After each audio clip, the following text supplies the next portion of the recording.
ìtumọ̀ sí pé Ọlọ́run fúnra rẹ̀ appreciate communication lọ. àwọn èèyàn kan wà láyé nísìnyí tí wọ́n ń ba ayé jẹ́ lọ wàláhì wọn mọ̀ pé ohun táwọn ń ṣe ọ̀dà torí wọn ọ̀rẹ́ ni communicate pẹ̀lú wọn pé ìrìn àjò tó ń rìn yìí ò make sense. Communication. kódà ohun tí ń jẹ́ dùá àdùá ohun tí ń jẹ́ àdùá ìtìsọ́lá bayna al-abd láàrin ẹrú wa rabb àtọ́lọ́wẹ̀. ohun tí ń jẹ́ àdùá náà nù kéèyàn ó ṣe communication láàrin ìwọ àtọ́lọ́wọ̀ tó dá o. so ohun tí ń jẹ́ àdúrà tó sọ pé àdúrà lọ́kápá kádàrá ohun tí ń jẹ́ bẹ̀rẹ̀ ni pé communication láàrin èèyàn àtọ́lọ́wọ̀ tó dá. Ǹjẹ́ wọ́n communicate pẹ̀lú Ọlọ́run? Ǹjẹ́ wọ́n communicate pẹ̀lú àwọn èèyàn? Àwọn èèyàn kan wà nísìnyí tí wọ́n ṣe ń dùn ẹ́ lọ́dọ̀ tí àwọn ọmọ pé nǹkan yẹn ní ọ lára. Ìwọ náà communicate pẹ̀lú ọ pé ọ̀rẹ́ wa mo kàn ti dú ẹni òkìrí ẹ̀ ń bí mi nú o. Communication. Kódà gbà kan náà wọ́n bá wa sọ̀rọ̀ nìkan ó ní amma yatasaalun. Amma yatasaalun anin naba'il azim. Amma yatasaalun. Ìjẹ́ kò ní yá kí wọ́n wá bí ìwà Nabi Muhammad léèrè. Anin naba'il azim. Ànàbáwò ní níwùsì. Anin naba'il azim. Ǹjẹ́ wọ́n ní wá béèrè nípa because àwọn ní Madina níjọ́ kan àwọn àgbà Lárúbáwá ó ní kíní kan tí wọ́n kọ́ sí Madina mọ́sálásí Ànábì tí wọ́n bá sì dáwó wọ́n pè kan ní Ardul Qur'an wọ́n pè kan ní Ardu Asma'ullahil Husna wọ́n pè kan ní Ardul Nabi Ardu ní yàní àyìn lọ bẹ̀rẹ̀ pé Ardu yàní pé ká ìtumọ̀ nǹkan ìsàbẹ̀wò nǹkan ìsàlàyé kan Ardul Qur'an kìí Ardu ti ilẹ̀ Ardul Qur'an ń bẹ Madina lẹ́gbẹ̀ẹ́ mọ́sálásí wa wọ́n kọ́ gbọ́dọ̀ kẹrẹ̀kan Ardu Asma'ullahil Husna Ardul Qur'an Ardul Rasul wọ́n fẹ́ sàlàyé fún wa bá nàbí ti jẹ́ bó kọ́ Ọlọ́run kọ̀ọ̀kan sí ẹni àwọn kọ́ Ọlọ́run míì tí ò sí nínú 99 tó sì yóò kọ́ Ọlọ́run. So gbogbo wọ̀nyí communication Ọlọ́run wá ní wà nàbí. Amma yatasaalun. Amma yatasaalun. Lẹ́yìn pẹ́lẹ́ ìjìnlẹ̀ ìjẹ́ kò ní máa wá ṣèbéèrè lọ́wọ́ rẹ ni. Anin naba'il azim. Anin naba'il azim nípa àròyìn kan tó lágbá. Alladhi hum fihi mukhtalifun. Gbogbo wa ni báwo ṣe communication is highly important no matter what. Kódà táwọn àtàwọn ìyàwó ọkọ wa bá bẹ̀rẹ̀ sí ní problem láti fi communication ni ó ti bẹ̀rẹ̀. Tó bá ti di pé ohun tí ń dùn ọ́ ò lè pe ọkọ rẹ sọ fún mọ́ èso ọ bẹ̀rẹ̀ sí ní kó sí ọ nínú pé kọ́ ọmọ ètì ẹ̀ torí pé ò lè communicate. Tó bá bẹ̀rẹ̀ sí ní ètì ìyàwó rẹ nísìnyí nǹkan kan ní ọmọ dùn ọ́ èso ọ wà fọwọ́ di ọ lẹ́nu yóò wá kó ìbànújẹ́ sínú ọkàn rẹ èso ọ fọwọ́ di ọ lẹ́nu láti lè communicate pé ìyá alábẹ́já kí n yọ dùn ọ́ yìí. Èso ọ fọwọ́ di ọ lẹ́nu ọmọ àwọn sọ pé ṣé kò ní làkàyè ṣé kò yẹ kó ní ọmọbìnrin tó ń ṣe ọ̀dà yìí. Èso ọ fọwọ́ di ọ lẹ́nu yóò wá okun ọkàn rẹ láti mọ ìrò kúrò ilé ọba dàbò. Bẹ́ẹ̀ náà ni fọ́kùnrin bẹ́ẹ̀ náà ni fúnbìnrin èso ó di ọ lẹ́nu yóò wá okun hàtì rẹ kí hàtì rẹ ọmọ ìrò kúrò. Ṣùgbọ́n yóò di ọ lẹ́nu láti lè communicate pé lágbájá kí ni yóò tẹ̀ mí lọ́rùn. Wà á wá máa rò ó pé ṣé kò ní làkàyè ṣé kò yẹ kó mọ̀ pé ohun tó ń ṣe fún mi ọ̀dà. Òun lè mọ̀ bọ̀ Jésù ti lọ́wọ́ sí ló fi jẹ́ pé communication wà important. Làlùkùránì làdísì kan sọ pé man lam yas'alni yughdab alayhi ẹni yóò tí ọba máa communicate kó máa bá èmi Ọlọ́run sọ̀rọ̀ yughdab alayhi èmi Ọlọ́run ó bínú sí. Torí pé tí ọba ti bá mi sọ̀rọ̀ tí ọba ti communicate pẹ̀lú èmi Ọlọ́run èso ọ̀fọ̀wọ́lé lọ́kàn yóò máa rò kúrò yóò gbà pé ohun tí ń ṣe ohun ipá èmi Ọlọ́run ọ̀ka torí pé kò communicate pẹ̀lú mi. Communication ittisala. Amma yatasaalun anin naba'il azim. Alladhi hum fihi mukhtalifun kalla saya'lamun. Thumma kalla saya'lamun. Jọ̀wọ́ Mùsùlùmí, ó ti ń bá a sọ̀rọ̀ ní communication. Ọ̀pọ̀lọpọ̀ sọ̀rọ̀ tá a ní lónìí. lónìí ní í ṣe pẹ̀lú communication. We lack to communicate with each other. Kí ló dé láti lè bára wa sọ̀rọ̀? Ọ̀rẹ́ mi ọ̀sẹ̀ mi, kí ló tì ọ́ lẹ́nu? Ẹni tí ń ṣe ọyọ ọmọ pé ohun tóun, ẹni tí ń ṣe ohun tí ń dùn ọyọ ọmọ pé ohun tóun ṣe ti dùn ọ́.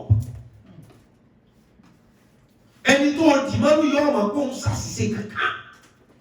Torí òun ò mọ̀ pé òun ti ń gún ẹ lábẹ́rẹ́. Òun ò mọ̀ pé òun ti ń da omi gbóná sí ọ lára. But you have to communicate. Ọlọ́run gbé ní àwọn ọ̀rẹ́ mi tòótọ́ àwọn tí communicate pẹ̀lú mi ni. Ẹni tí ó bá sì ti communicate pẹ̀lú èmi Ọlọ́run yẹ dọ́gba àlè ohun tó mú Ọlọ́run tó béèrè communication. Wáyé àwọn èèyàn táwa káàbò ẹnu. Ẹni tó wù ọ láti fẹ́ ìlú ọba sọ̀rọ̀ go and talk to her, go and talk to him. Communication ẹ̀ ṣe nǹkan tó gbọ́dọ̀ máa tìyàn lójú pé ẹ̀ẹ̀kan á gbọ́ pé mi ni mo lọ sọ kí ló wà mẹ́. Communication was very important. Ẹ máa wo ọ̀pọ̀lọpọ̀ relationship tí ń dà lónìí lack of communication. Ìyàwó rẹ̀ lè máa gbé Saudi kí wọ́n máa gbé lẹ́yìn. Tẹ́ ẹ bá communicate dáadáa ẹ̀ ní problem. Ìwọ àti ìyàwó rẹ̀ sì lè máa sun yàrá kan náà. Tí ẹ bá ti lè lack communication àárín yóò dàrú ẹ̀ sì ni mo ti yóò dàrú. Torí pé èṣù ní máa fọwọ́ di yín lẹ́nu yóò wá sí ọkàn yín yóò di ẹnu yín láti lè sọ̀rọ̀ yóò wá ó kún ọkàn yín láti máa rò kúrò.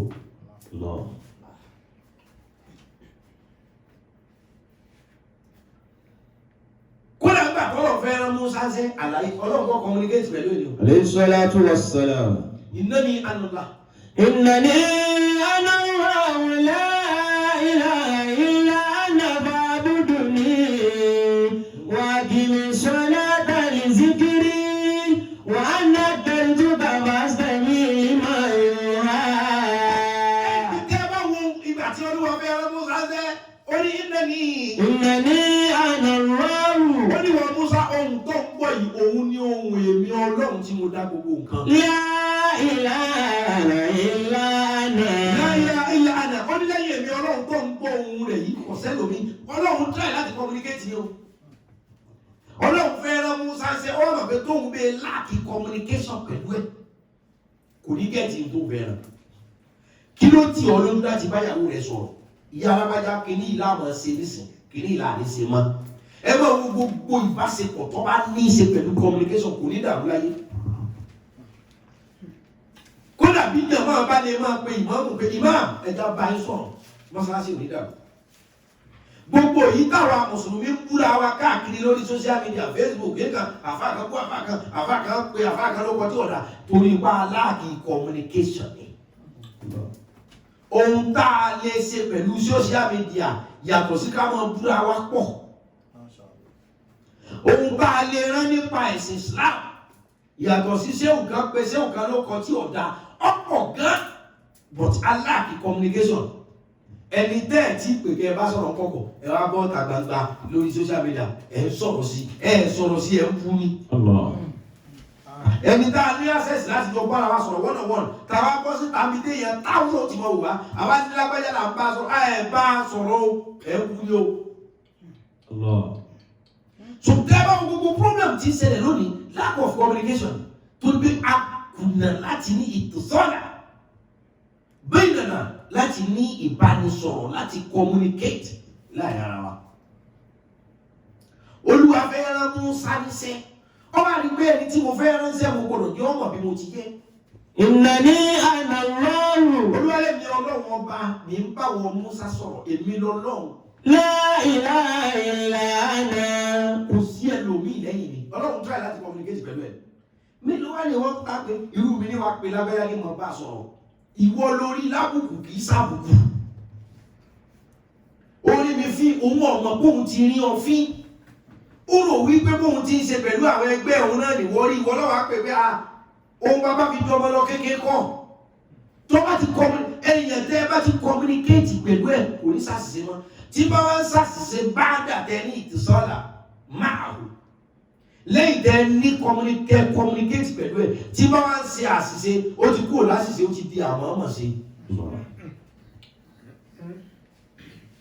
Communication is highly powerful. Ká bára wa sọ̀rọ̀ pé mo rò pé mo tẹ̀ ń ṣe yóò dá o. Ẹ má jẹ́ kí communication sọnù láàárín ẹ̀yin àtàwọn ìyàwó yín. ẹ má jẹ́ kí communication sọnù láàárín ẹ̀yin àtàwọn ọmọ yín. Ẹ má jẹ́ communication sọnù láàárín ẹ̀yin àtọ̀gá yín. Anybody tẹ́ ẹ bá ti lè communicate pẹ̀lú ẹ gbàgbé rẹ̀ ẹni ní problem. Tẹ́ ẹ bá máa ní problem pẹ̀lú ẹnìyẹn gan ẹ jàre. Torí Yorùbá ní ẹjọ́ làákọ́ ká tó kọjá. Ìtumọ̀ sí pé we communicate before we fight. Ẹjọ́ làákọ́ ká tó kọjá. Àkọ́kọ́ sọ̀rọ̀ náà ká tó jà. So ìjà ni wọ́n bẹ̀rẹ̀ wọn ò rojọ́, ìjà ni wọ́n jà wọn communicate. Ló jẹ́ pé ọ̀pọ̀lọpọ̀ àwọn ìjà ò nídìí mọ́, kò nítumọ̀.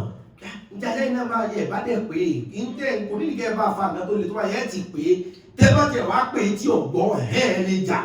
That is power of communication.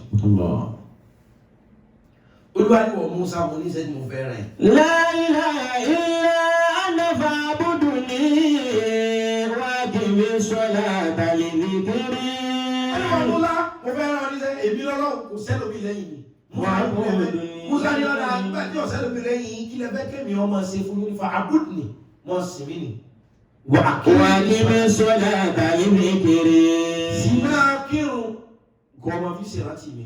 Musa ní ṣe ń tẹ fẹ́ nù ọ̀yà. Inna sa'ata atiyatun yatad'uhum fiha litujza kullu nafsin bima tas'a. Ṣé àwọn kí n sọ̀rọ̀ mẹ́fà ọlọ́run tàyè láti kọ́ Musa lè ẹ gbàgbé pé èèyàn kò sẹ́ni ó burú àfẹnitẹ́ ìbá ní bá sọ̀rọ̀. Kí ni jẹ́ bẹ́ẹ̀ kan burú? Tọ́wọ́ ní àpàyàn lèèyàn ní síbẹ̀ bá ní bá sọ̀rọ̀ já sọ̀rọ̀. Ṣé communication ẹ jẹ́ kí gbogbo wọ́rọ̀ dá communication padà. Kò yẹ kó ọkọ ìyàwó tó ọkọ yìí lack of communication ni problem jẹ́ ni. Kò yẹ kó kú òlé ọkọ lack of communication. Ẹ ọkọ mi ọ̀lẹ́ ni ǹjẹ́ wọ́n ti sọ fún mi pé dájú wa sẹ́gbọ̀n ara mi lágbára ju oníṣẹ́jú kan oníṣẹ́jú méjì lọ. Àgún ń bẹ àgó ń bẹ. Ọ wà pé tóun náà mọ̀ ní ó lè mọ̀ lọ́dọ̀ tiẹ̀ ń lè ti wà ókè tán bá ìwọ lọ́dọ̀ pé kí ni yóò balance. Kí ni yóò lọ. Ṣé communication ní agbára kọjá ojú tá à ń fi ń wò. Ọ̀pọ̀lọpọ̀ láàkì communicate kí ló ṣe ọ́ tó lè come out. Bí kí ni ìṣe lọ yìí ṣẹ́gbọ́n mo rí pé ẹ gbọ́dọ̀ mójútó ra yín. Kì í ṣàbùkù ká báyọ̀ sọ̀rọ̀ kárí ká má sọ gan ni problem.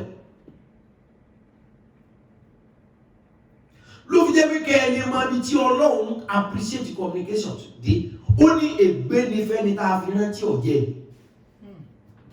Èmi bá wọn sọ̀rọ̀ pé kọ́ lọ sọ fẹ́ èèyàn kan ọ̀hán ní alágbájá tóbi ìmọ̀ méjì tẹ́ńdà lọ́rọ̀ yìí kẹ́ni mọ bọ́rọ̀ ṣe value communication tó ní o ó ní ègbé ní fẹ́ni tá a fi sẹ́rán kò sì sí ohun tí ń jẹ́ iṣẹ́ ju communication. Ó ní ègbé ní fẹ́ni tá a fi sẹ́rán tí ò jẹ́. Kẹ́ni tó àwọn ọlọ́run ṣe kórìíra first communication tó ó tún ní ègbé ní fẹ́ni tá a fi rán tó lọ jẹ́. Kí ló dé tí nǹkan kan wúwú ẹnu ọkàn rẹ tó ní mo kàn gbé pamọ́ ni má gbé pamọ́ ẹni tó ń di ìmọ̀nú yọ ọmọ kó ń ṣe mistake kankan. Communicate. Adéluwa Ibrahima. Alayhi salatu wassalamu. Ibrahima anabi àgbà ni nínú àwọn anabi Ọlọ́run. Àbọ̀rọ̀ mi ti pọ̀ jù ní kí n dákẹ́. Alayhi salatu wassalamu. وعاد الناس إلى المعبد فوجدوا آلهتهم محطمة والفاس على رقبة كبير. Adé Ibrahima in communicate Ọlọ́run pẹ̀lú àwọn yẹn wọ́n bá lọ jù sínú náà wọ́n bínú irú ọmọ yóò ṣe wọ́n ìjọba Adé Ibrahima wà lọ sá gbogbo ère ládàá láàké. Adé Ibrahima gbogbo ère tó wà nínú ilé òòṣà ó sá gbogbo wọn láàké ó wá mú àáké yẹn ó fi kọ́ ère ńláńlá ó fi kọ́ Ọlọ́run ó wá lọ. وعاد الناس إلى المعبد. Àwọn èèyàn wá péjọ sílé òòṣà pé ta ló ṣe òòṣà báyìí. فوجدوا آلهتهم محطمة. Àwọn olóòṣà kọ́ mọ̀ pé káì àwọn búrò والفاس على رببة كبير الآلهة فصعادهم ففعل هذا بآلهتنا إنه لمن الظالمين. lóòótọ́ ọrùn òòṣà tó ga jù láti bá àáké ṣùgbọ́n òòṣà èrè yóò lè kò lè fínísì àwọn èrè tó pè ta ló ṣe báyìí ẹni ó ṣe báyìí pẹ̀lú àwọn òòṣà wa. إنه لمن الظالمين. alákòsí ló ṣe báyìí pẹ̀lú àwọn òòṣà wa. وتذكروا إبراهيم ذلك الفتى الذي أقسم ليدبرن المكيدة لأصنام. àwọn kan wá rántí wípé ọmọ kan bẹ tí ń jẹ́ Ibrahima tí máa ń lérí kó wọn bàtà àwọn òòṣà jẹ́ ọ̀dà kó òun ló ṣe kínní. ثم جاءوا بإبراهيم فقالوا له أأنت فعلت هذا بآلهتنا يا إبراهيم. ìwọ Abrahamu ṣé wọ́n lọ sá àwọn òòṣà láàké tó fi àáké yẹn kọ́ ọ̀run tó fi àáké yẹn kọ́ ọ̀run òòṣà tó ga jù. قال بل فعله كبيرهم هذا. àwọn òòṣà ère tó ṣẹ́kù èyí tí wọ́n gé lọ́rùn èyí tí wọ́n gé lẹ́sẹ̀ èyí tí wọ́n gé lápá ẹ̀dẹ̀ rí àáké axis yẹn lọ́rùn èyí tó ga jù máa wípé èyí tó ga jù ló bínú sáwọn ọmọ lẹ́yìn rẹ̀. wọ́n sì àlù ìtànú yẹn ti kún. ẹbí wọn kọ́múníkéètì pẹ̀lú àwọn òòṣà yìí láti béèrè pé ta ló sá yín ní sàkúsà ta ló gé yín ní gégùgé. إن كنتم ينطقون إن كانوا ينطقون. tó bá jẹ́ pé wọ́n lè sọ̀rọ̀ ẹbí wọn òòṣà ni ẹbí gbé ta lọ sá wọn ẹ má bí mi. فتحير قومه فلقد علموا أن آلهتهم لا تنطق. wọ́n bá ronú pé irú béèrè wo ló òòṣà ò lè sọ̀rọ̀. وهنا قال إبراهيم أفتعبدون ما تنحتون. kí ló dé tẹ́ ẹ máa jọ́sìn fún un tí ò lóore kan tó lè ṣe. أفتعبدون ما لا ينفعكم شيئا ولا يضركم. kí ló dé tẹ́ ẹ máa jọ́sìn fún òòṣà tí wọ́n sá láàké tí ò lè dìfẹ́ǹdì ààrẹ kí ló dé tẹ́ ẹ máa jọ́sìn fún that's power of communication. والله خلقكم وما تعملون. ولكن إبليس هناك يزين لهم عبادة الأصنام فصعدهم ابنوا له بنيانا فألقوه في الجحيم وصعد آخر ألقوه وانصروا آلهتكم إن كنتم فاعلين. والله خلقكم وما تعملون. kí ló dé máa sí òòṣà tí ò ní tó lè ṣe fún yín. والله خلقكم وما تعملون. أفتعبدون ما لا ينفعكم شيئا ولا يضركم. والله خلقكم وما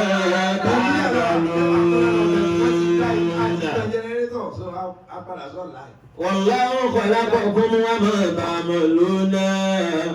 ولكن إبليس هناك يزين لهم عبادة الأصنام فصعدهم. èṣù bá kó sí wọn nú ẹ má gbà fọmọ sẹ́rí èèyàn tẹ́yìn ọ̀bá communicate pẹ̀lú ọ̀rọ̀ Ọlọ́run àwọn ẹni èṣù ó bẹ̀rẹ̀ sí ní communicate pẹ̀lú ọ̀rọ̀ èṣù. sẹ́rí ẹni tí ń bá rí wa bá sọ̀rọ̀ látẹ̀lé ẹ má jẹ tàn yín ohun tó ba ayé jẹ́ lónìí yóò bá sọ̀rọ̀ kan wọ́n ní kò jẹ́ ìsinmi lóbìnrin gbà àlè fún wàhálà wọn ti pọ̀ jù last week àwọn náà ti kọ́kọ́ jí débi ní wíìkì yìí náà kódà àwọn ni wọ́n bá mi gbé ẹrù dé ṣọ́ọ̀bù obìnrin ó bẹ̀rẹ̀ sí ní yàn lálẹ́ kò jẹ́ ìsinmi lóbìnrin gbà àlè fún èyí túmọ̀ sí pé ẹni tí ń communicate pẹ̀lú obìnrin every here and there yóò bẹ̀rẹ̀ àlè yìí ni ó yọ lọ. ẹ má sọ communication nù àwọn tó súnmọ́ yín bá ṣe ohun tó dùn yín ẹ communicate kí ni yọ̀tẹ̀ rẹ̀ náà tí wọ́n bá ṣe ohun tó dùn wọ́n yín mo sì wá gbádùn tó ṣe o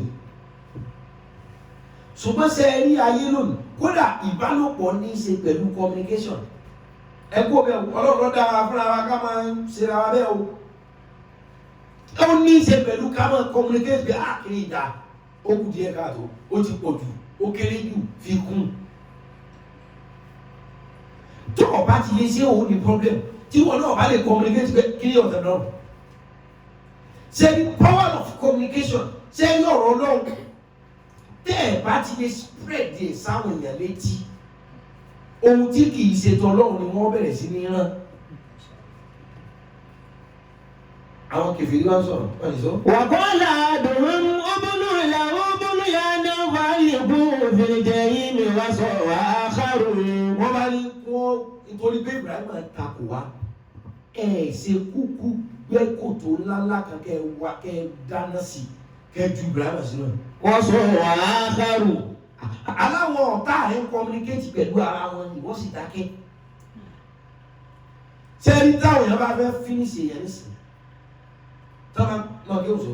wọ́n sọ àkàrò àrìbú wọ́n sùn àlẹ́ àtàkùn wọ́n sùn àlẹ́ àtàkùn rẹ̀ kò tún fa wàrà.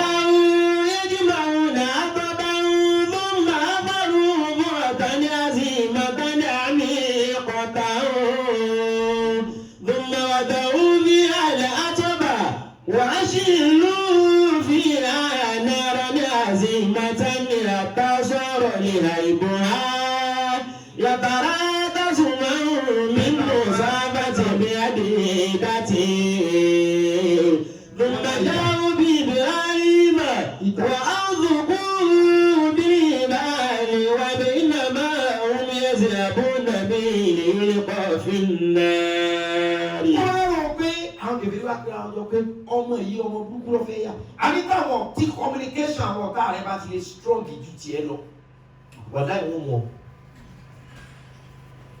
tí communication ọ̀tá rẹ bá ti lè strong ju communication láàrin ìwà àtọlọ́hun gbàgbé rẹ̀ ó kọ́ jẹlẹ̀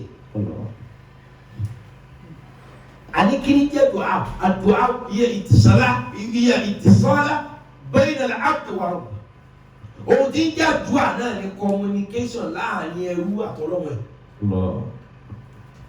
àwọn kèfèrí bá communicate ara wọn pé ohun tá a lè ṣe ni pé ẹja dá iná kan kó tóbi ká lọ ju Ibrahim sínú ẹ̀ bàbá tó bí Ibrahim gan bẹnu àwọn tó communicate papọ̀. Communication is highly stronger and strongest. wàràhù yajma'una hataban thumma afaru furatan azimatan amiqatan. wọ́n wá dá iná yẹn ti jò iná yẹn ti pọ̀ kọjá táwọn tí wọ́n dáná gan lè súnmọ́. wọ́n á ṣe pàtàkọ́tù ńláńlá tó lè mú èèyàn bíi kíní téèyàn ó fi fa èèyàn kànàkànà tí ó tà sínú náà wọ́n á ṣe pàlàkà náà azimatan èyí tó tóbi. amiqatan thumma wada'u fiha al-hataba. wọ́n á fi Ibrahim sínú pàlàkà. وأشعلوا فيها نارا عظيمة حتى صار لعيبها. iná sì ti iná ti ń jó wọ́n á fa Ibrahim kàràkàrà wọ́n tó rẹ̀ sínú náà. يترابص من مسافة بعيدة ثم جاءوا بإبراهيم وأوثقوا بالجبال وبينما هم يذهبون بالإلقاء في النار قال إبراهيم. wọ́n tú Ibrahim sínú náà ṣùgbọ́n gbà tí Ibrahim ń bẹ lórí kànàkànà lọ́wọ́ tá fẹ́ jù sínú náà Ibrahim wá ṣe kíní kan kí ni Ibrahim ṣe ó sáré communicate pẹ̀lú Ọlọ́run communication tó o bẹ ti lè la kò sí o ti ń jàdúrà communication between flesh and spiritual tó o bẹ ti lè la kí communication wàá jẹlẹ wàá parun alẹ́ Ibrahim قال اللهم إنك في السماء واحد. Àwọn wa sáré communicate pẹ̀lú Ọlọ́run ó ní wọ́n lọ́wọ́ mo mọ̀ wípé ìwọ lọba tí ń bẹ ní sánmà níwọ̀ nìkan وأنا في الأرض واحد أعبدك. ó ní ó sì dá mi lójú èmi nìkan ni mùsùlùmí tí ń bẹ lórí ilẹ̀ lónìí èmi Ibrahim nìkan ni mi ò ṣe òòṣà gbogbo àwọn yòókù olóòṣà ni wọn ìwọ ló ń bẹ ní sámà ṣùgbọ́n èmi nìkan lẹ́rú rẹ ti ń bẹ lórí ilẹ̀ tí ọjọ́ sì fòòṣà. حسبي الله ونعم الوكيل. Hasbi Allah ọlọ́run wọ́n fẹ́ ju ohun Ibrahim sínú náà sí Hasbi Allah ọlọ́run tó fún mi ọlọ́run tó communication nù. táwọn Ibrahim ọba pe ọlọ́run ṣe sí ọlọ́run wọn dá lóhùn níbo tí wọ́n ní wọ́n ti pe ọlọ́run dé tó sọ pàdúrà kì í gbà. ǹjẹ́ wọ́n ti communicate pẹ̀lú ọlọ́run? ǹjẹ́ wọ́n fàdúrà communicate ọlọ́run kó tó kó tó fẹ́ ṣe òṣè ìwọ́n tó ń sùn lóru wọ́n ń sùn lọ́sàn-án ń sùn yálẹ̀ ta yọ táìmù kankan kalẹ̀ láti fi ṣe lọ́run gbọ́dọ̀ sọ̀rọ̀ ọlọ́run ṣe tiẹ̀ àlọ́lọ́run appreciate communication àti Ibrahim ni wọ́n lọ ìwọ ló ń bẹ sámà ṣùgbọ́n lórí ilẹ̀ lónìí èmi nìkan lẹ́rú rẹ ti ń jọ́sìn fún ọ. Hasbi Allah wa ni'mal wakil. tó fún mi Ibrahim sọ bẹ́ẹ̀. وَأَلْقَاهُ الْكُفَّارُ فِي النَّارِ وَأَوْحَى اللَّهُ تَعَالَى إِلَى النَّارِ فَقَالَ لَهَا يَا نَارُ كُونِي بَرْدًا وَسَلَامًا عَلَى إِبْرَاهِيمَ. Ibrahim alayhi salatu wassalam. communicate pẹ̀lú ọlọ́run wọ́n fẹ́ jù ú sínú náà ní máa wòran. Ìjọ wọn ti challenge ọlọ́run ní pé kọ́ mọ́ wòran lórí ọ̀rọ̀ tiẹ̀ kó tó bí ó ṣe ẹni tó communicate pẹ̀lú tó wá ní ọyẹ kó ti mọ̀ náà. Wọ́n wá fi kúrò ṣe ní àlè kò sí ohun tó lọ́wọ́ ọ̀mọ̀ nípa ẹ̀ ṣùgbọ́n o ní láti communicate. Ìsàlù ni ẹ béèrè lọ́wọ́ mi. So ìtumọ̀ sí pé communication alóbìnrin àwọn ìwọ ọlọ́run wọ́n mọ̀ fẹ́ jù ú sínú náà.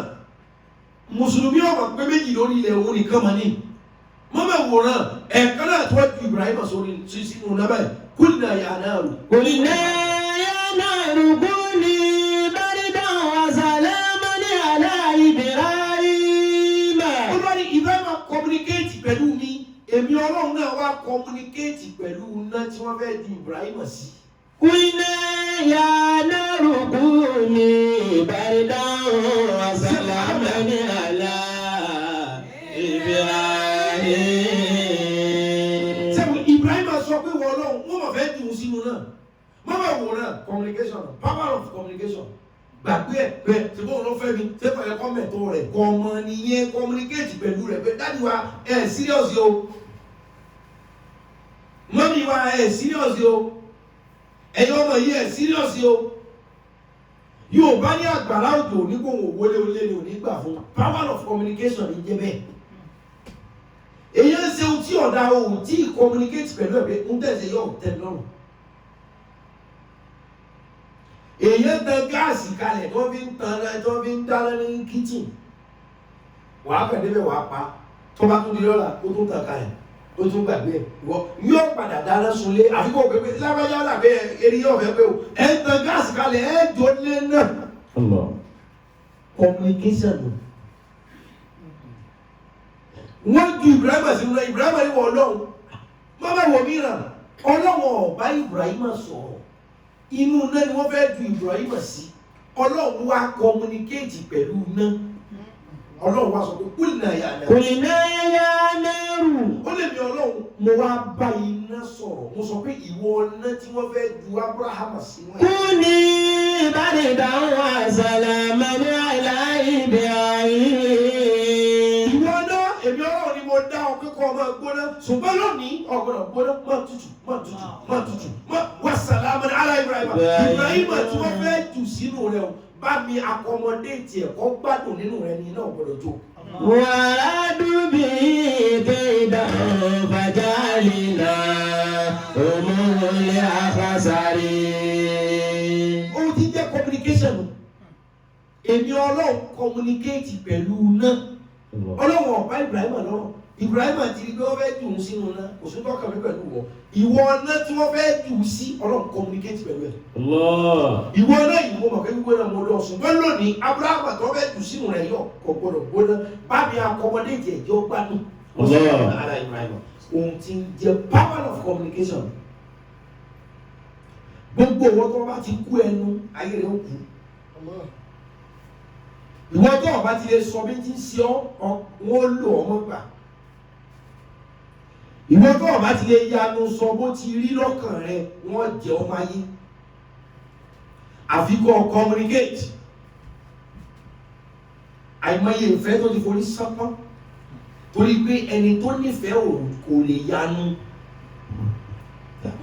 Mo láìkí bẹ́ẹ̀ tí máa ń rìn, mo láìkí bẹ́ẹ̀ tí máa ń wò, mo láìkí ìdúró yín, kí ni tìyàn lẹ́nu láti lè yanu sọ ohun tó wù ú. Tí communication bẹ́ẹ̀ ti lè kú achievement ẹ̀dá ó kú. Àìmọye èèyàn nísìnyí tó jẹ́ pé ọmọọba nísìnyí ṣerú torí pé kò lè communicate pẹ̀lú àwọn tí ń lò bí ẹrú pé secretary yìí ni mo jẹ́, mi ò ṣe afọlẹ̀, mi ò ṣe afọgbá. Ìwé kan sì ní ìbùkún ní fẹ́ni tó fọ̀bọ̀ lọ ọ̀yàn, ìgbé ní fẹ́ni tó fi lọ tó gbà. Lack of communication ní jẹ́ bẹ́ẹ̀ téèyàn bá ti fi nonsense lọ ẹ́ onílàjọ pé secretary ni mí, manager ni mí, driver ni mí, ní èsì gẹ̀tìmá. Àwọn kẹ́kẹ́ wà àwọn èèyàn tí ó fi lọ ẹ́ ò ní mọ̀ pé kódà tàbí káwọn mọ̀ pé ọ̀dà akẹ́kọ̀ọ́ bẹ́ẹ̀ wò pé tó wọ́n bẹ́ẹ̀ ti lè gbálẹ̀ kan ó ti wọ̀. Àfikún lè communicate pé no.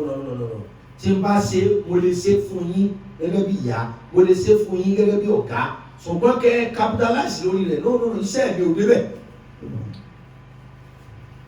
So power of communication ká bára wa sọ̀rọ̀ ní agbára púpọ̀. Kí ló dé tó di èèyàn mọ́nú tó lè yanu sọ ohun tó ṣe fún ọ fún un? Ìwọ lọ dì í mọ́nú òun kò mọ̀ pé mistake òun nìyẹn, kò mọ̀ pé òun ti ṣẹ̀ ọ́, kò mọ̀ pé òun ti kọsẹ̀ lára rẹ̀. Ìwọ ìyá pé tí o di ọmọ rẹ mọ́nú kò mọ̀ pé òun ti kọsẹ̀.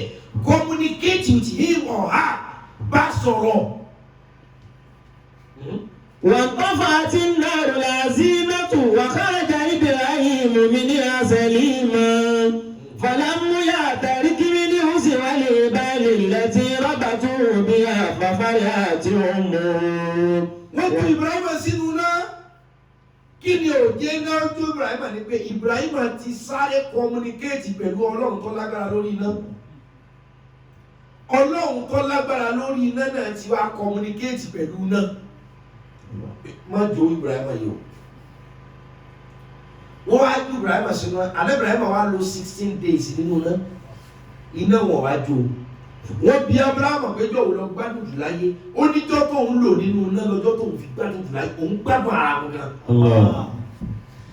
Kò sí ohun èyí ó ṣe gbádùn ara rẹ̀ nínú iná. Torí ó ti sáré communicate pẹ̀lú ọba tó ní àṣẹ lórí iná. ففرحت أمه. Inú ìyá rẹ̀ wá dùn nígbà tó ju ọmọ ẹ̀ sínú náà 16 years nínú fi ń jó tí ò kú. After 16 years nínú ṣẹ̀ṣẹ̀ lọ́ọ̀lẹ̀, after 16 days rather nínú ṣẹ̀ṣẹ̀ lọ́ọ̀lẹ̀ ní Ibrahim ọba jáde lọ́ba yá gé ìwọ sùn wọ́n náà. Fẹ́fẹ́ ọmọ inú ìyá rẹ̀ dùn pé ọmọ mi ló òkú. وقال أبوه نعم الرب ربك يا إبراهيم. Bàbá Adé Ibrahim gan kọ́ jẹ́ ọ̀gá nínú àwọn olóòṣà. Ó ní ìwọ ọmọ mi ti ń jẹ́ Ibrahim yìí ní Màrọ́bù. Ní Màrọ́bù ìkẹ́kọ̀ọ́ máa bá Ọlọ́run rẹ̀.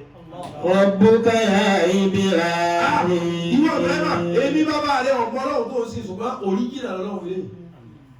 Ọlọ́run kọ́ ju ọ sínú náà 16 years òjò ojú original Ọlọ́run rẹ̀.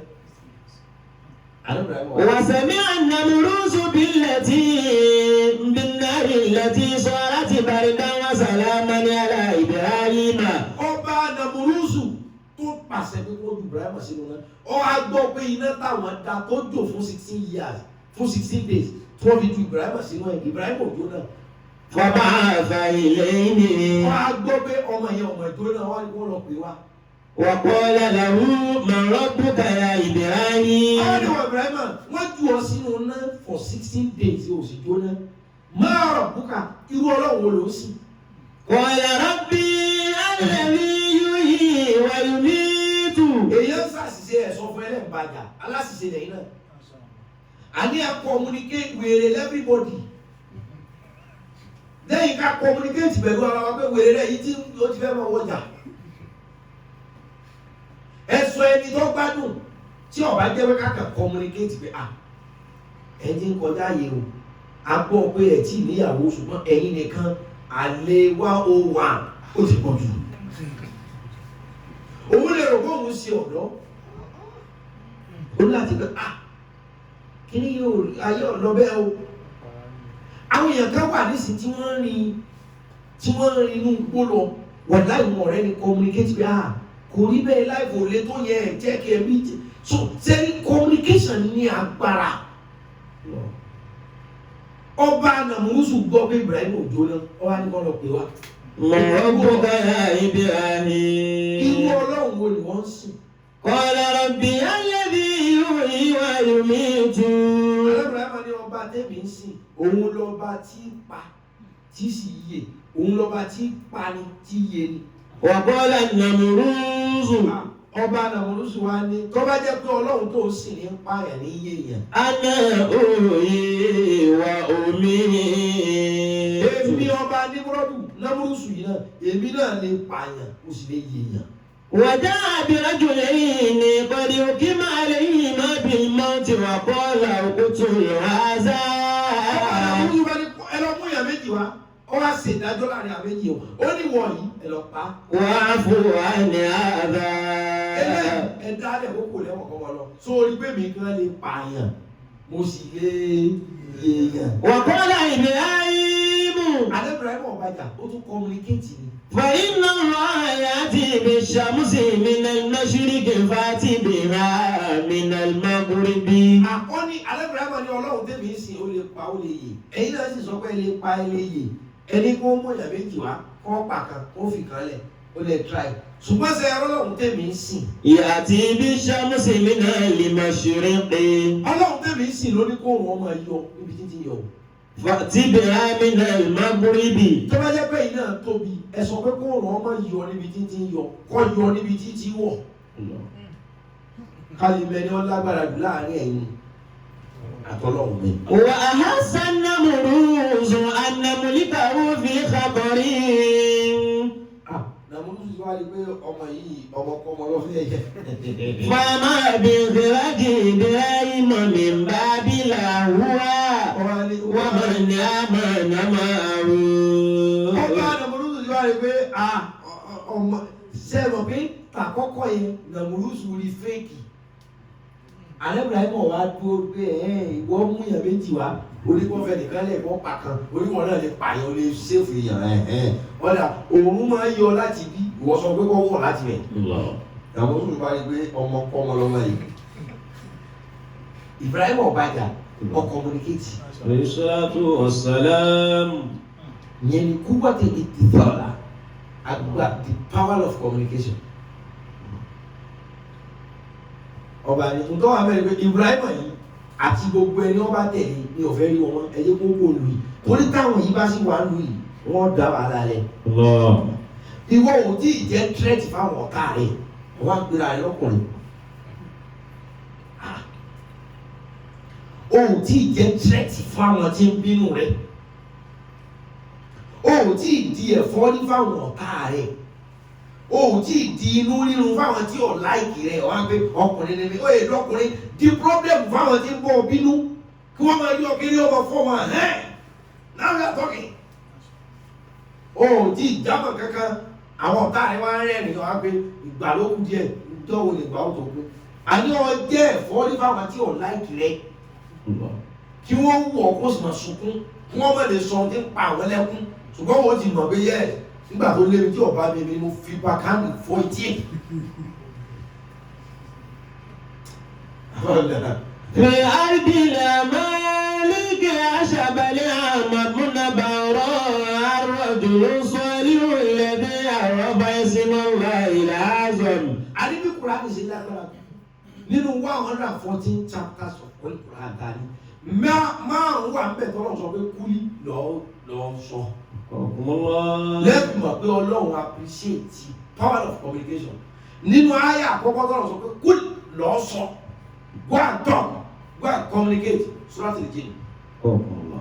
قل أوحي إلي أنه استمع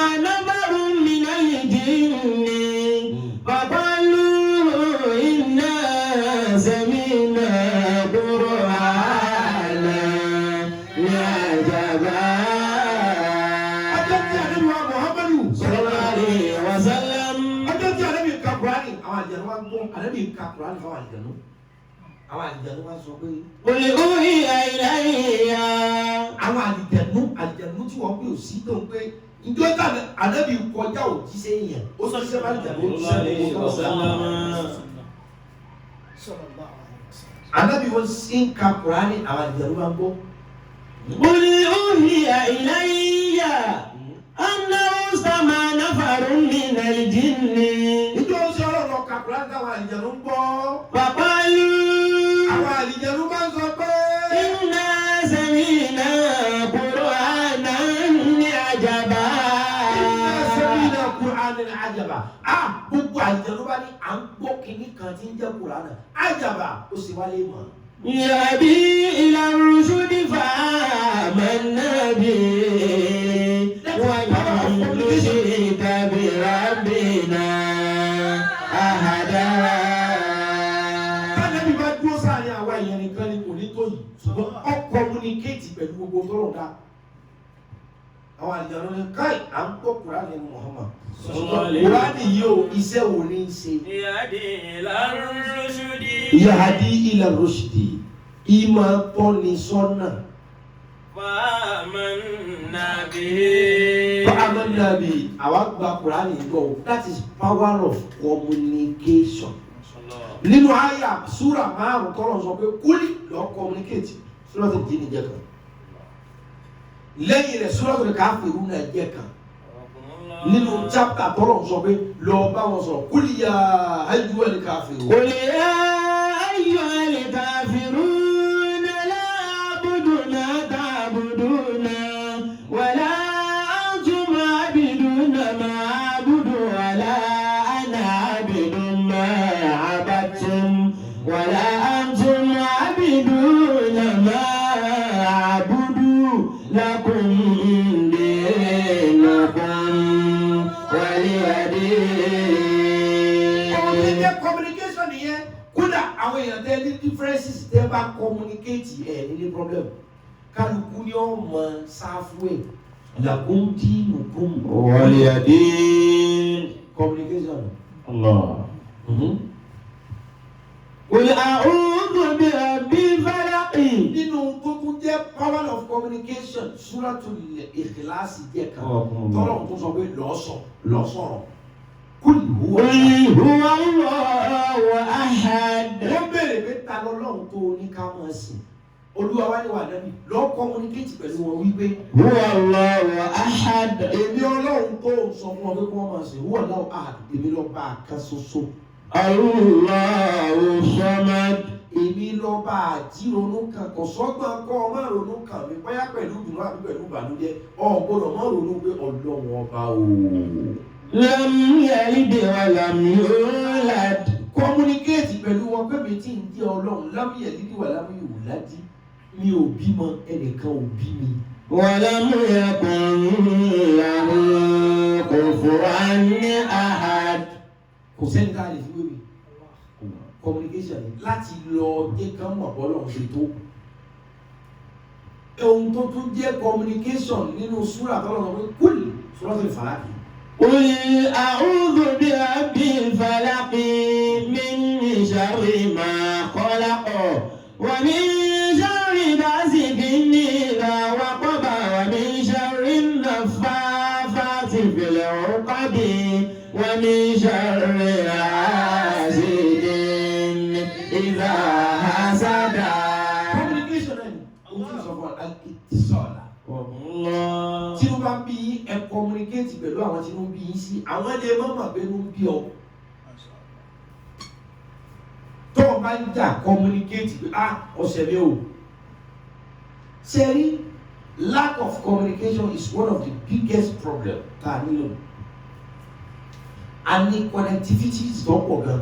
A ní ọ̀nà tá a lè gbà connect ara wa but a use pure communication.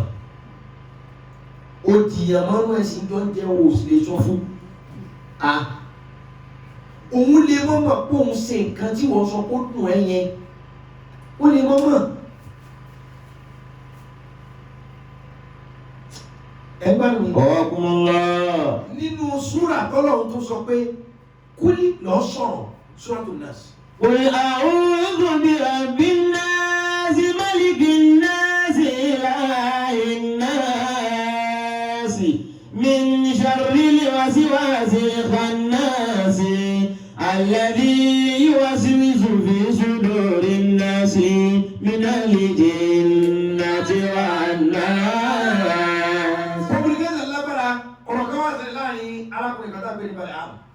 في أرض الأعمال بعشب العمد نبال الرجل الصالح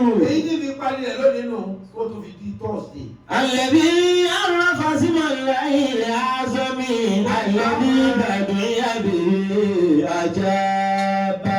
ṣe wá sí online báyìí tí ìlú ó fi dẹ̀ tí nǹkan ó fi padà sípò a máa ṣe lẹ́ẹ̀mejì lọ́sẹ̀ ọjọ́ Sunday àtọjọ́ Thursday. الرجل الصالح الذي عرف اسم الله الأعظم الذي بدعي به أجاب.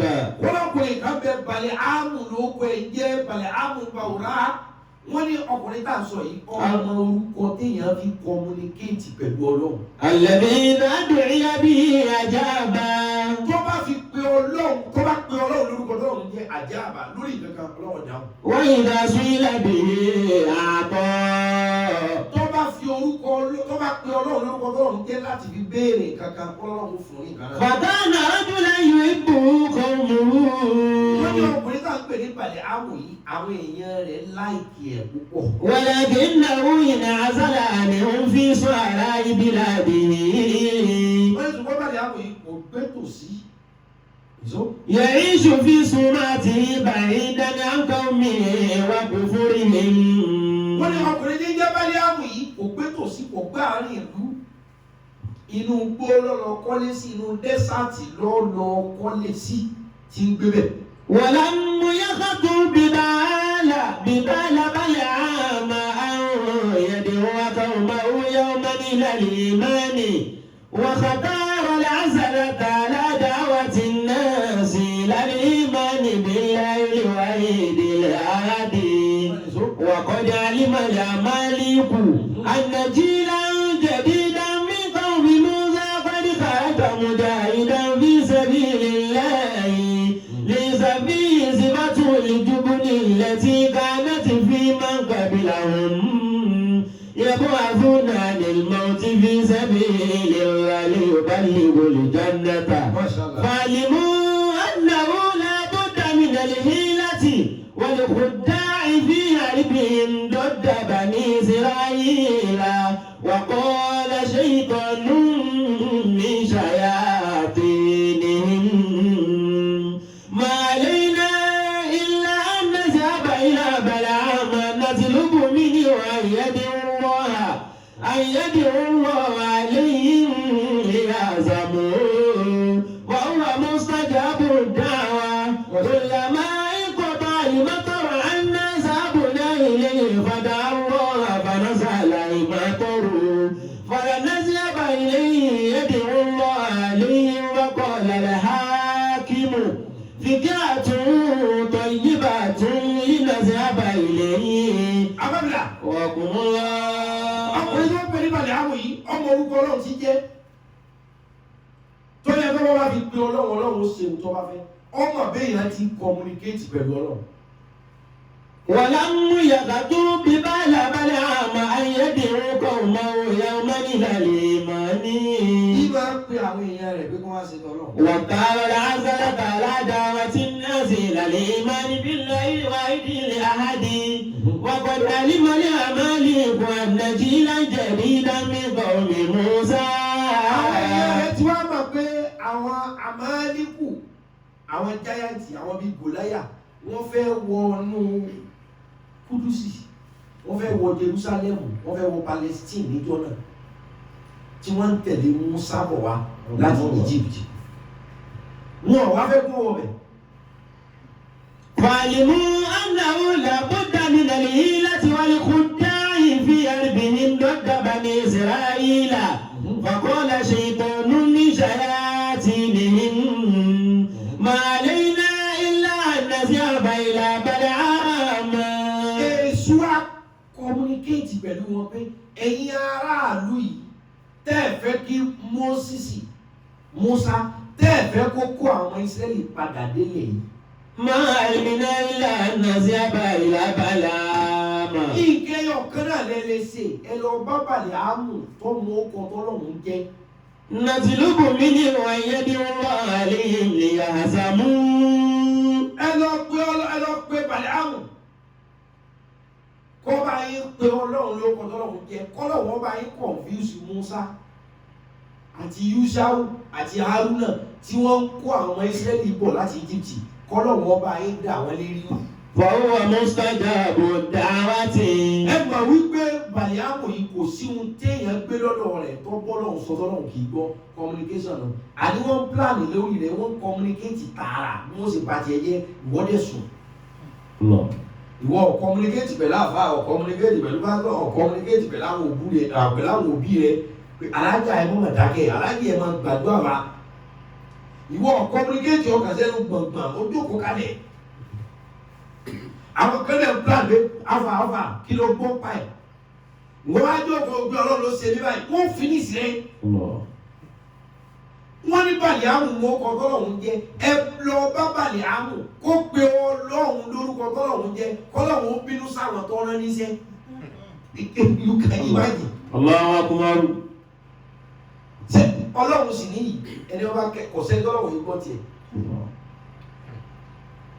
wọ́n ní kó ọ̀rọ̀ bá Bàláámù pé kó pe Ọlọ́run ṣé àpé Ọlọ́run lọ́nà Musa ṣe òun lọ́nà Haruna òun lọ́nà Yúṣáù ẹ lọ pe Ọlọ́run àwọn tó ní kí Musa ọmọ kó bọ̀ wá sí Jerusalem yẹn wọ́n má lè débẹ̀ Musa sì rìn within 40 years ìrìn tí ò ju ìrìn ọjọ́ mẹ́rin lọ ó sì rìn 40 years ibi tó bá ti kú ò láàárọ̀ yóò tún bá rẹ̀ bẹ̀ lálẹ́. tí Musa bá dìde bínísì tí wọ́n rìn tí òòrùn bá fi wọ̀ níbi tí wọ́n ti kú ò ní wọ́n bára wọn wọ́n sì ṣe bẹ́ẹ̀ for 40 years wọ́n wá sọ pé kò sí ìjà ayé.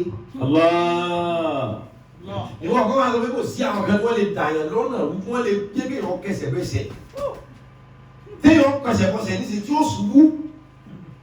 Musa ànábì Ọlọ́run ó sì rìn ìrìn tí ò jù ní ọjọ́ mẹ́rin lọ ó sì rìn for complete 40 years. níbi tó bá ti kú ò láàárọ̀ yóò rìn látàárọ̀ dalẹ́ níbi téèyàn bá ti kú ò láàárọ̀ yóò kàn tó bá rẹ̀ bẹ́ẹ̀ wọ́n sì ṣe bẹ́ẹ̀ for 40 years.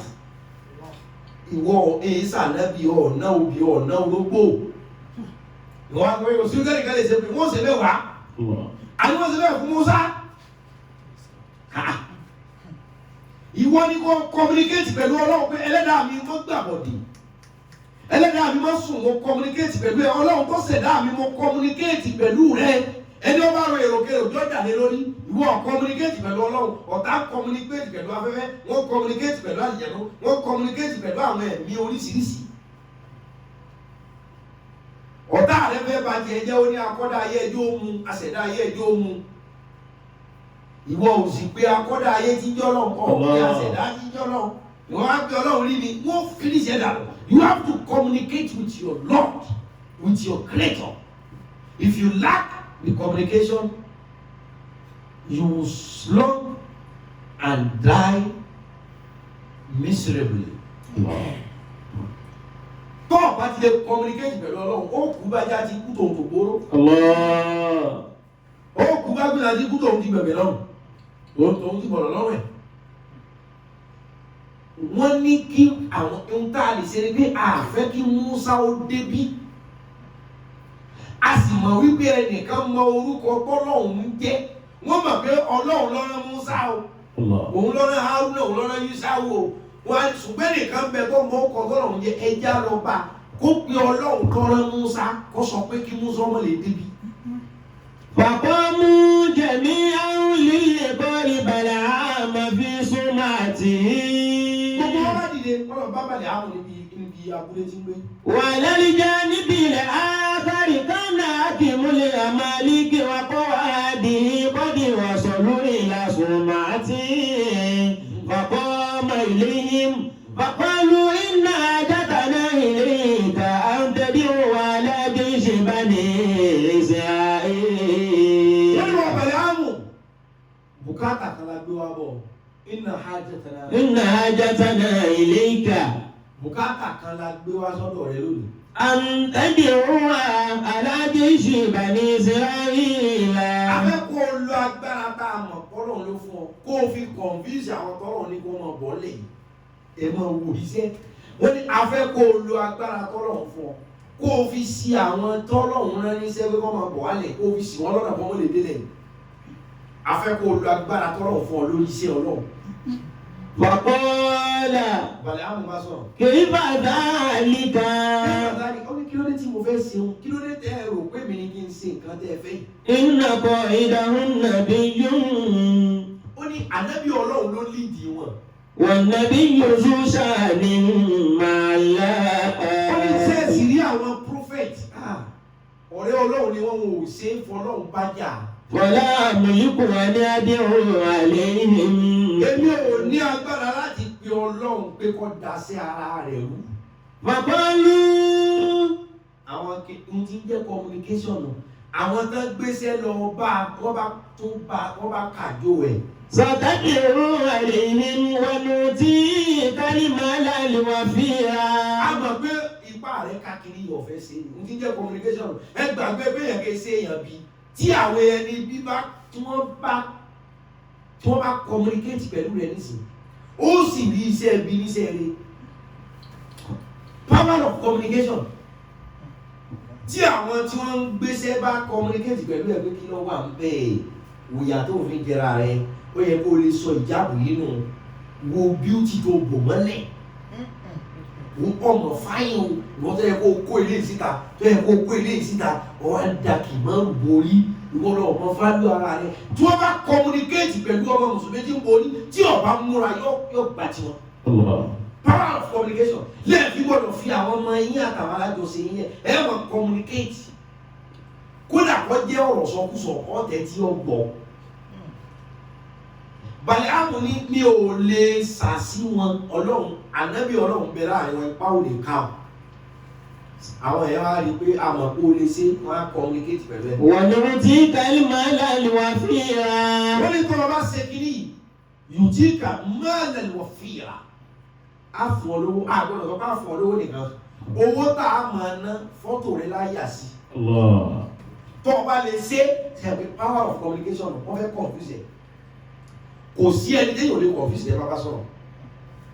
Kò sí ẹni tẹ́ẹ̀lì tọ́sọ́nà tẹ́ bá bá sọ̀rọ̀. Kò sì sẹ́ni tí wọn ò lè ṣì lọ́nà tí àwọn opponent bá lè bá sọ̀rọ̀ ṣáájú wà láì wọlé bá ṣe. Communication ní agbára ẹ̀ wọ́n fi ṣeré o. Mọ́ gbọ́ ọ́ láàrin wa àti àwọn èèyàn máa ń bá sọ̀rọ̀ dáadáa tó bá travel máa fóònù ṣe fídíò call ṣe voice call jáwé èèyàn sọ pé wàhálà rẹ̀ pọ̀ jù. Communication tó tọ́ bẹ́ẹ̀ ti lè lack communication wà láì wọ́n bá ìyàwó rẹ̀ wà láì wọ́n bọ̀kọ̀ rẹ̀ wà láì àwọn ọmọ rẹ̀ ó gbàgbé pé wọ́n bàbá wọn.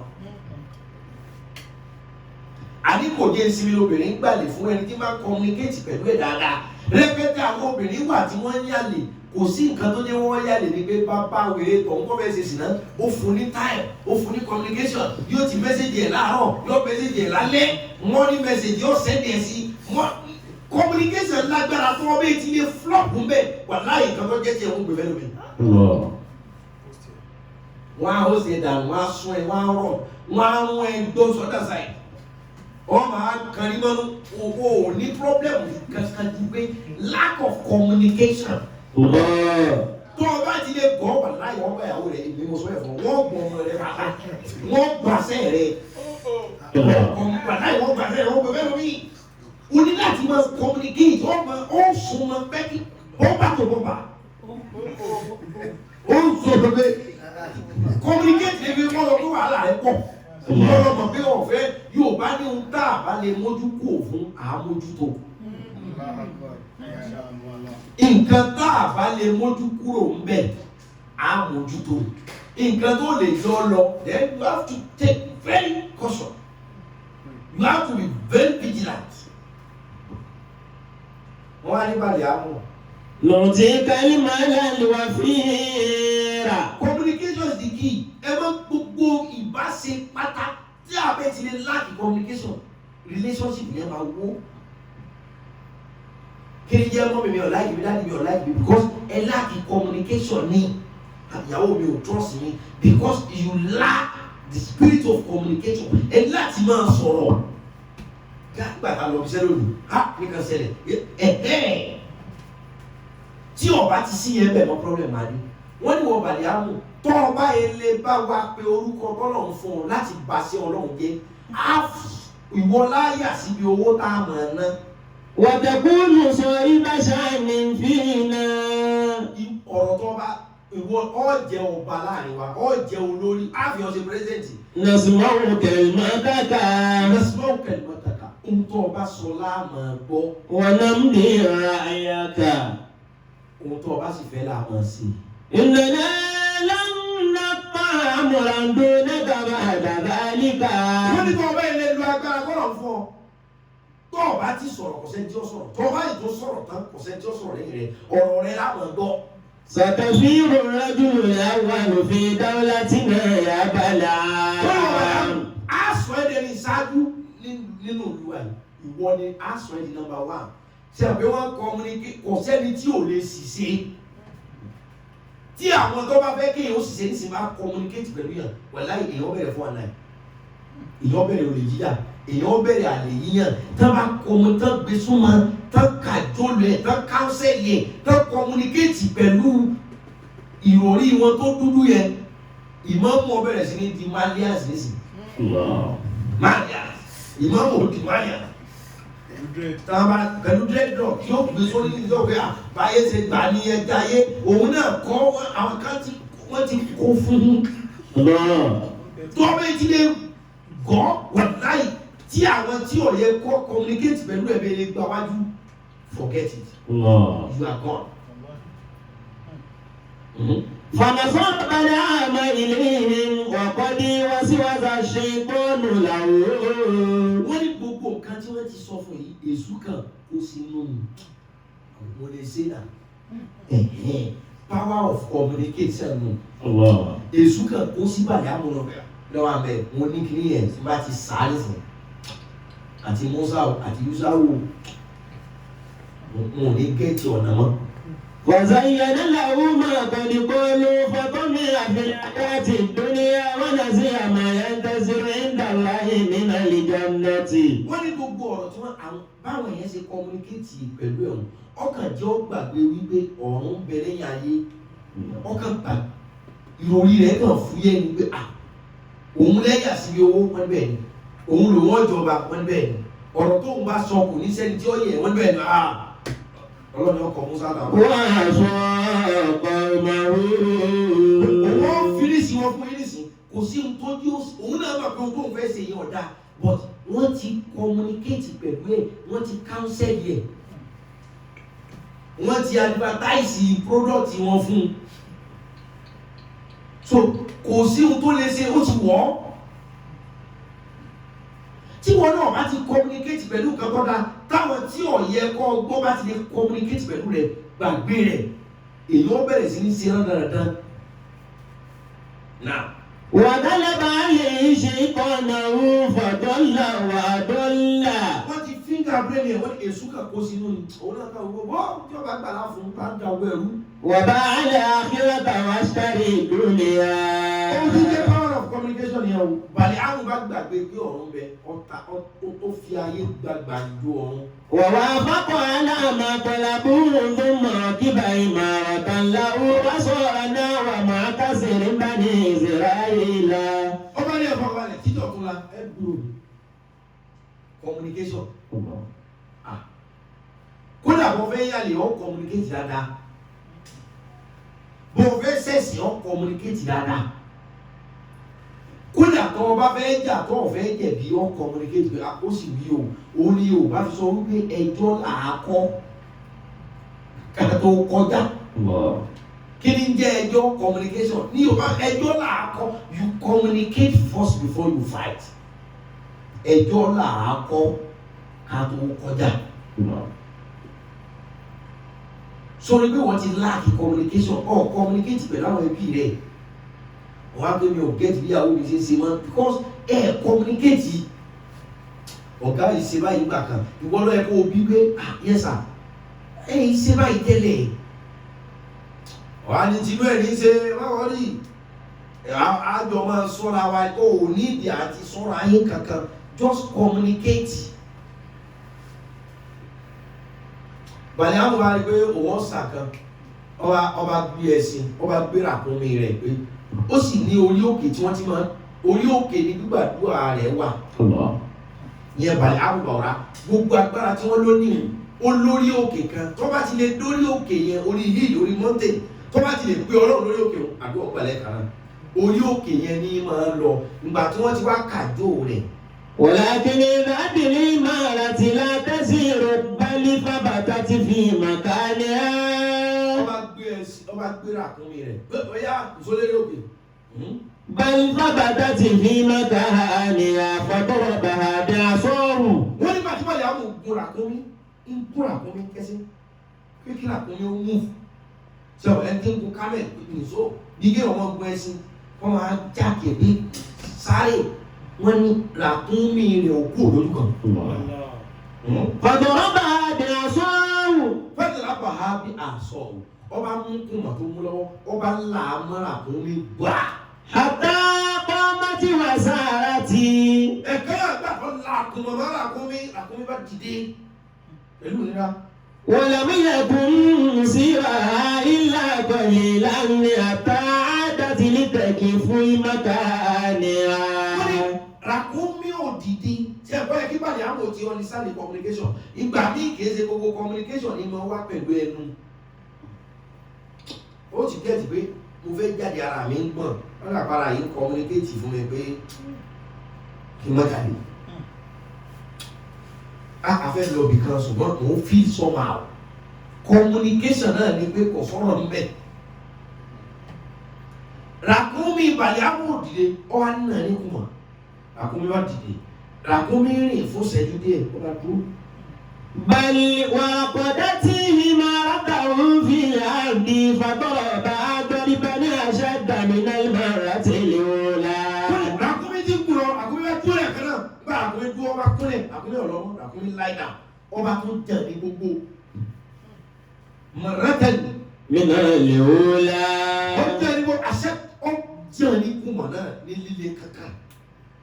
فإذا بالإمارة تنطق وتقول. ṣé o fẹ́ orí òkè títí máa bọ́lọ̀ sọ̀rọ̀ tọ́lọ̀ máa gbọ́ nílọ ọ wá na ràkúnmí ọ̀lọ́ ẹ̀kẹ́ náà kọ́ jẹ ràkúnmí yẹn ní kùmọ̀ tí kùmọ̀ wo ràkúnmí la ràkúnmí ká sọ̀rọ̀ bí èèyàn.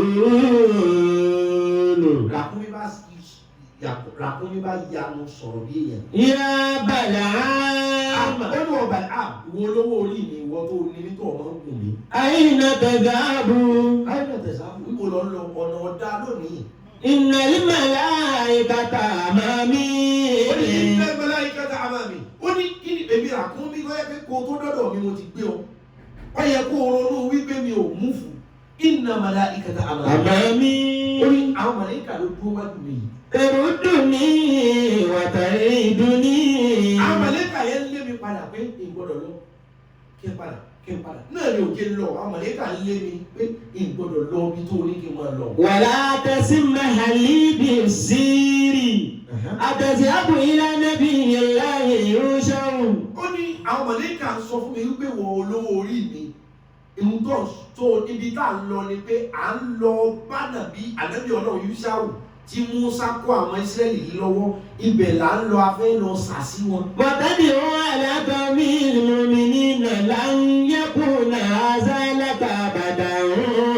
wọ́n ní ohun tó ní ká lọ ṣeun wọ́n ti fi hàn mí pé kọ̀sán náà bẹ́ẹ̀ kò lè wọ́.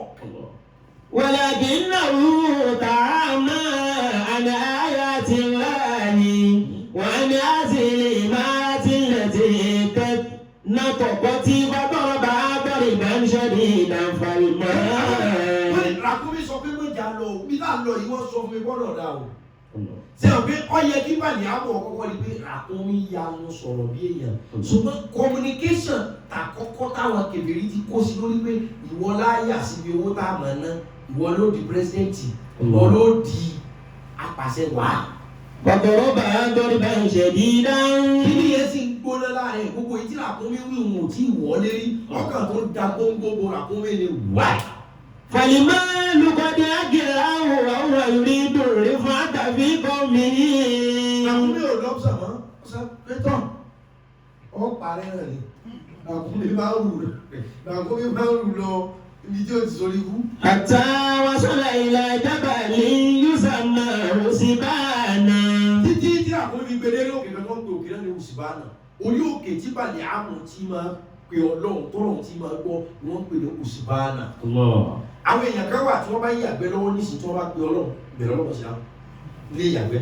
Àwọn èèyàn kan wà tí wọ́n bá fẹ́ rí spirit gbà táìmù tó bá wẹ̀ ní. Ọ̀rọ̀ tó bá wá sí wọn làákàyè nígbà tí wọ́n ń wẹ̀ lọ́wọ́ tí gbogbo ayé bá gbọ́ ọ̀rọ̀ náà wọ́n pe káì péré rẹ̀ pé ilé ìwẹ̀ ni wá yìí ti bá ẹlòmíì, orí ipá ń bá àyàn ṣàṣepọ̀ ni wá yìí ti máa bá ẹlòmíì. Táìmù tẹ́lòmíì bá jẹun ní ẹ̀mí máa dé sọ́dọ̀ ẹ̀, ojú oorun lẹ̀mí tí máa dé sọ́dọ̀ ẹlòmíì, ilé ìyàgbẹ́ ilé ìtọ̀ lẹ̀mí tí máa dé sára ẹlòmíì. Pẹ̀lú gbogbo òkìlọ̀ tí àkúnmí ṣe fún Bàláàmù. فرأى موسى كريم بني إسرائيل ويوشع بن نون فأخذ يدعو عليهم ولكن لسانه لا تطيعه الآن.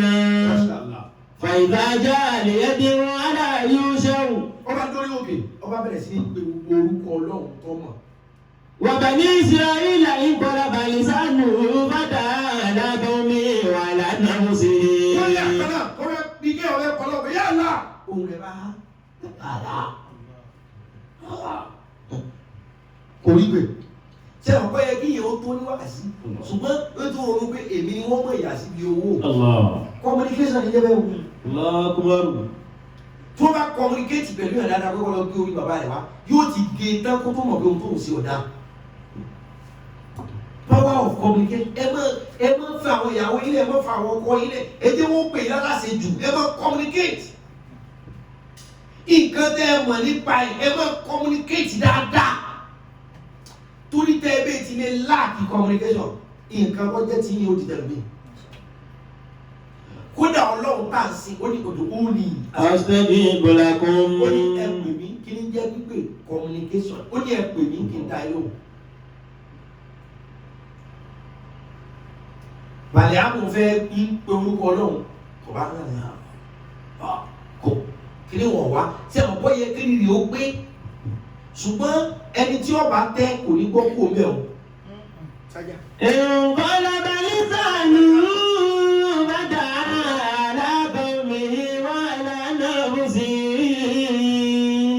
فنظر قومه إليه كيف يفعل هذا فجعب ثانية فإذا به يدعو على نفسه وقومه فلما جعب ثالثة وقع لسانه على صدره فعرف أن الله تعالى بذل المؤمنين ولن ينصر عاصيا على طائع ولا كافر على مؤمن فقال لقومه قد ضاقت مني الآخرة وضاعت مني الدنيا كفرت بالله إن دعوت على النبي وقومه فأخذ مني اسمه الأعظم. Iná ti kú lórí ẹ̀dá díẹ̀ ló kú ọlọ́lọ́ yọ wá. Ẹ jẹ́ parí ọ̀rọ̀ yìí, ìyókù tó di jọ Thursday torí méjì lọ́sẹ̀ láwọn sí wáàsí. Thursday and Sunday. Sunday and Thursday. Orí ni Sunday, ìyókù tó di Thursday. Ṣùgbọ́n ẹ jẹ́ parí tòní yìí. انقلب لسانه فدعا على قومه وعلى نفسه. Wọ́n ní Bàláàmù bá bàbá tó ṣe pé orúkọ Ọlọ́run náà ló fẹ́ pè láti bá sí Ọlọ́run ké. Ẹ̀pẹ́ náà kọ́ bẹ́ẹ̀ tó ó ti ṣe kí ní lákọ̀ọ́kọ́ kọ̀wọ́ ó ṣe lẹ́ẹ̀kejì bàbá tó ṣe tíráyẹ̀wò àbẹ̀bẹ̀ náà fẹ́ yà sí bí owó. Ṣé ẹni communication máa ń trigger yẹn ni? Tí wọ́n bá ti communicate pẹ̀lú ẹ̀ náà ti kà á fún ọ. O ò ní ronú nǹkan kan mọ́ kí ní ẹni ó máa rí inú brain yẹn. Ẹ máa wò èèyàn tó bá pè láṣẹ́wó tí kì í ṣàṣẹ́wó. kíní yẹn ló máa rí ìgbìmọ̀ pé ní ẹ̀pẹ́ èmi lásẹ̀ wo èmi ẹnu òwe yẹn tó bá pè lólè tí ò jáde kíní yẹn ló máa rí ìgbìmọ̀ ọpọlọ pé èmi o ti jẹ́ communication. Gbogbo ìgbà tí ìbàdí àwọn fẹ́ ṣe kírun lákọ̀ọ́kọ́ ọ̀wọ́ ó fẹ́ ṣe lẹ́ẹ̀kejì èyí tí ó fi ronú pé ọ̀dàpọ̀lọ̀ wọn fẹ́ gbà ó tí àkóbí tó fi sọ̀rọ̀ bí èèyàn kò ro gbogbo ẹ̀ ṣùgbọ́n bá ṣe communicate pẹ̀lú ẹ̀ nírò ọkàn tó ṣe kíní ò ní pé ọlọ́wọ́ bá ti ń jẹ́ kíní ò bá mi kó báwọn èèyàn yìí lẹ́ẹ̀kan náà. Fàdà alákọ̀ọ́mì wà lánà sí i fanazara tó mú ilé kéfà ẹ̀fọ́ àlọ́ àṣà fàjàrà bàbá àlùfàdà fàyìnzà bí ẹ̀dínwó wà lánà sí i wà kọ́ mi ni wàlámà jàrà bàbá àlùfàdà wà kọ́ àlìsànù wàlà sọ̀dírì. Ọba àkọ́kọ́ ẹ̀yẹ àmì kìí ìfẹ́ lè díẹ̀ wọ́n pé o lè ṣe lọ́lá ó ti rí pé kìí ìfẹ́ yí wọ́lẹ̀ kejì ẹ̀yẹ àmì kìí yìí wọ́n pé àbàlẹ̀ àmọ́ ṣe bẹ́ẹ̀ àwọn àgbọ̀ ó sún ọ̀fún ọ̀ mọ́ gbàgbé ìwọ lọ́mọ ìyàsí owó ìwọ lọ́mọ jẹ pírẹ́sẹ̀ntì àkọ́kọ́ wọn náà kàn wò ní pé a lè ṣe kí ló kàn díjà rẹ̀ ọba tó ń pe ọlọ́run lórúkọ tọ́lọ́run jẹ́ pé kọ́lọ́run ọba ṣe rẹ̀ jẹ́ lẹ́ẹ̀kan náà kí ló sọ. wà kọ́ àlìsànù aláṣọdìrì. lẹ́ẹ̀kan náà àwọn tó fi ẹ̀wẹ̀ ọlọ́run ọ̀gbọ́dọ̀ ọlọ́run ò bá mi ṣì wọ́n lọ́nà ẹ̀ẹ̀kan náà kọ́ yanu pé ọlọ́run ahọ́n rẹ̀ kàn yọ ni ahọ́n rẹ̀ wá kùn níbi ìdodo. ahọ́n káhọ́n èèyàn yọ bọ̀lọ̀ kó gùn kọ́ máa ka ìdodo yìí àwọn ìbàdí àwọn kan yọ ni wọ́n á dé lòlù. fàrọ́fà náà tààlà hafizu lil mu'minina. ní bá ní grace pé yé ọlọ́run ìfẹ́ ni rẹ̀ lẹ́ o àdábí ọlọ́run ò ṣe korí rẹ̀ níbi o òun dáná. wàlá ń yansura àṣìyàní alátọ̀ ìwàlá káfíńdà mu'minin faqala liqawmihi. bá ń sọ̀rọ̀ báwọn ẹni kúrẹ́ ní bá ń sọ kọ̀dìdá tí mi ní ilẹ̀ ákírà. ọlọ́gbàdẹ́ kó ń sórí ibú. Wàdán àti mi. torí ibi tí mi ò fò dé wá bá òun ṣe dé lóhun lẹ́yìn àti ibi owó àgbàdé bá òun jẹ́. Wàdán àti mi ní ìdúnnì àgàbárí tó mi lẹ́yìn iná dáhùn aláǹdàbí wà kọ́ mi. wọ́n nítorí pé ẹ communicate pẹ̀lú òun ẹ kó sóhun lé ní ẹ̀sìn jẹ́ kó òun ó rí ìbínú ọlọ́run. Wàkàtà mi ní ìsímọ̀ òòlì àázọ́ mi. wọ́n ní orúkọ tí ì fi ń pe ọlọ́run tọ́lọ́run fi ń jẹ́ lòun wá padà fi pe ọlọ́run lòun dáná yìí. kò sí ohun tó kó bábàlì àmù àwọn tán communicate pẹ̀lú ẹ̀ ni. òun fúnra rẹ̀ mọ̀ pé ohun tóun fẹ́ ṣe ọ̀dà but power of communication ohun tóun fúnra rẹ̀ mọ̀ pé kò dáa wọ́n communicate pẹ̀lú ẹ̀ pé o lè ṣe o lè tó bẹ́ẹ̀ you can do it. tẹ́ ẹ báyìí ti lè stop láti máa communicate pẹ̀lú ọ̀nà tó tọ́ ọ̀nà òkùnkùn ni wọ́n á fi communicate pẹ̀lú yín sọ yẹ kí ọmọ tí ìmọ̀ ọmọ ọjọ́ ẹ̀ court. ẹ mọ̀ wípé àwọn kan ti tà á fún wọ́n ti àròlé tó bẹ́ẹ̀ kí àwọn bá jẹ́ ọmọ ọgbà ni wọ́n wá gbàgbé pé ọlọ́run ọba nìkan ni kì í fìyà jẹ èèyàn. ẹni tọ́lọ́run ọba fìyà jẹ ènìyàn tọ́lọ́run ọba fìyà jẹ ènìyàn ò ní jẹ odidi ọmọ àfà wájọ ẹ̀ court ọjọ́ ìbádàn ẹ mọ̀ pé àwọn kan ti tà á fún ẹ mọ̀ wo àwọn kí tí wọ́n ń sasẹ́wó tí wọ́n ń rìn tí ọ̀dà wọn sista kìíní kan gbà yẹn nígbà tá a wà gs àti yẹn yàwó gan òun ló kọ́ wa ní gbogbo kìíní ẹ mọ̀ pé ọ communicate pẹ̀lú wọn ó sì sí wọn lọ́nà. communication ní agbára débi wípé tẹ́ẹ̀bí ti lè láàkì communication nǹkan tó jẹ́ ti yín gangan wọ́n gbé fẹ́ lómi o. tẹ́ ẹ bá sì fẹ́ communicate ẹ̀jẹ̀ ó jẹ́ lórí ọ̀nà tó dáa lórí ọ̀nà tó tọ́ communication.